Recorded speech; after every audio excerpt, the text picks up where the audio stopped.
பைங்குவளை கார்மலரா செங்கமல பைம்போதா அங்கங்குருகினத்தார் பின்னும் அரவத்தார் பைங்குவளை கார்மலரா செங்கமல பைம்போதா அங்கங்குருகினத்தார் பின்னும் அரவத்தார்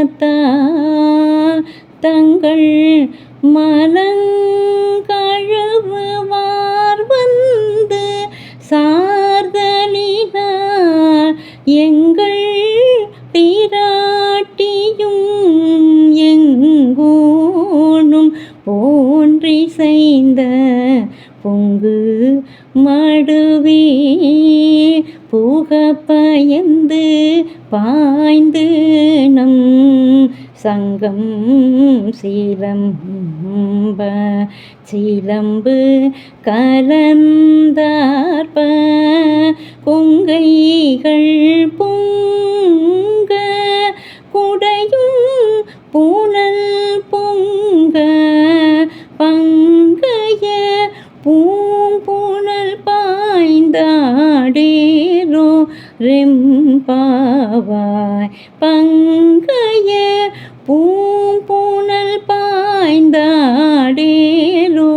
ரெம்பாவாய்.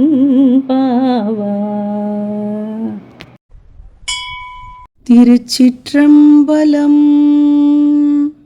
தென்னாடுடைய சிவனே போற்றி, எந்நாட்டவர்க்கும் இறைவா போற்றி. அனைவருக்கும் அன்பு வணக்கங்கள். சிவபெருமான் கோவிலிலோ கைலாயத்திலோ மட்டுமில்லை, நாம் காணும் அனைத்திலும் அவனே நிறைந்திருக்கிறான் என்பதை இன்றைய 13வது பாடலில் அழகாக நமக்கு அருளியுள்ளார் மாணிக்கவாசகர். இந்த பாடலில் வைகறை பொழுதில் அந்த தடாகத்தில் விஞ்சி நிற்கும் இயற்கை அழகோடு சிவசக்தி தத்துவத்தையும் உட்கருத்தாக நமக்கு உணர்த்துகிறார். பாடலை வரிகளாய் பிரித்து பொருளை பார்க்கலாம். பைங்குவளை கார்மலரால் செங்கமல பைம்போதால்.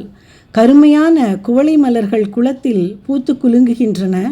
அவைகள் அன்னை பார்வதி தேவியைப் போல் உள்ளன. கரிய நிறம் கொண்டவள் அம்பிகை. ஷியாமளம் என்றால் கருநீலம். இதனால்தான் அவளை ஷியாமளா என்கிறோம். அவற்றோடு பூத்துள்ள செம்மையான தாமரை மலர்கள் சிவபெருமானின் சிவந்த மேனியை நினைவுபடுத்துகின்றன. சிவந்த நிறமுடையவர் சிவபெருமான்.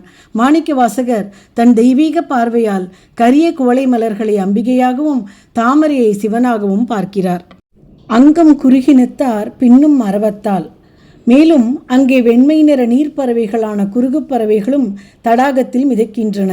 பாம்புகளும் திரிந்து கொண்டிருக்கின்றன. தங்கள் மலம் கழுவுவார் வந்து சார்தலினால் எங்கள் பிராட்டியும் எங்கோனும் போன்றி செய்த.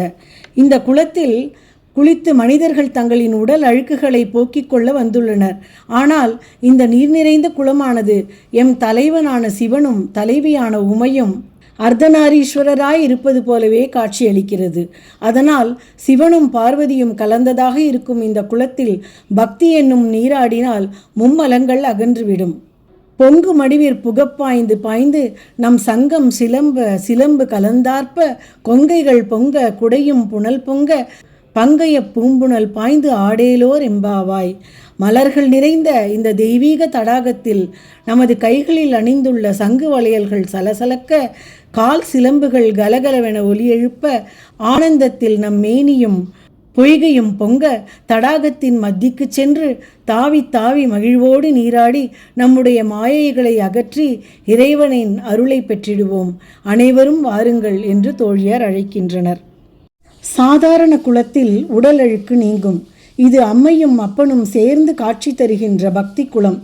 இது வெறும் உடல் நீராடல் அல்ல, ஆன்மாவை கழுவி கர்ம வினைகளை நீக்கி இறைவனின் பேரின்பத்தில் திளைக்கும் ஆன்மீக நீராடலாகும்.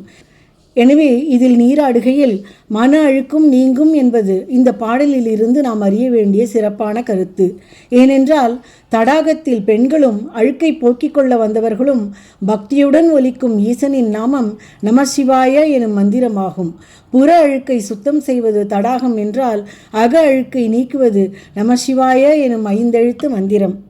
இறைவனை சென்றடைவதே உயிர்களின் நோக்கம். ஆயினும் குறையுள்ள அறிவு கொண்ட உயிர்கள் இறைவனை சேரவிடாமல் உயிர்களின் அறிவை அறிவற்ற சடப்பொருட்களான மலங்கள் மறைத்து கொண்டிருக்கின்றன. இதனால் ஏற்படுகின்ற அறியாமையே உயிர்களின் துன்பங்களுக்கு காரணம் என்பது சைவ சித்தாந்த கருத்து.